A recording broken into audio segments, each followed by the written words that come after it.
एक गांव में सास बहू रहती थी। एक दिन किसी बात को लेकर दोनों में झगड़ा हो गया।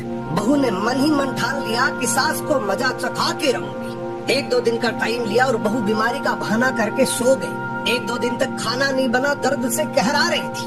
पति जब पास में पहुंचा और बोला क्या हुआ, तो पत्नी रोने लगी कि मेरा अंतिम समय आ गया। पति बोला ऐसा क्या हुआ? पत्नी बोली ये बीमारी तो मेरी शुरू से ही है।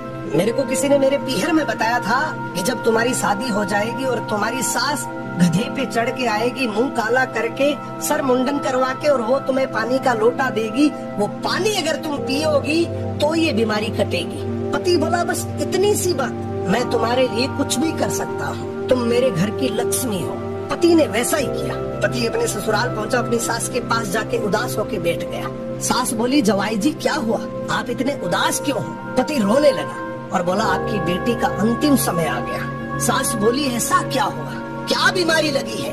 पति बोला डॉक्टरों वाली बीमारी नहीं है, उसे कुछ और ही तकलीफ है। सास बोली बताओ जवाई जी मैं कुछ कर सकती हूँ?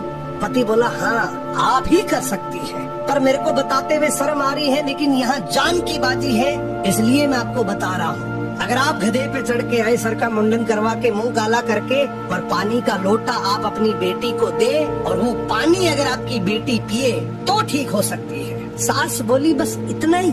अरे वो मेरी बेटी है, मैं उसके लिए कुछ भी कर सकती हूँ, मैं तो बूढ़ी औरत हूँ, मेरा क्या बिगड़ेगा? और सास ने वैसा ही किया। मुंह काला किया, गधे पे बैठी, सर का मुंडन करवाया और पानी का लोटा बेटी के हाथ में दे दिया। बहू बहुत खुश हुई। मुंह काला था, पहचान नहीं पाई, और मन ही मन सोचा आज मैंने मेरा बदला पूरा कर लिया।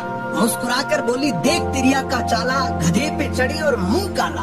पति भी बहुत होशियार था, वो भी मुस्कुराकर बोला देख मर्द की फेरी, माँ तेरी के मेरी। कहने का मतलब बस इतना सा है कि हर पति भोला नहीं होता, घर में शांति बनी रहे इसलिए भोला बन के रहता है।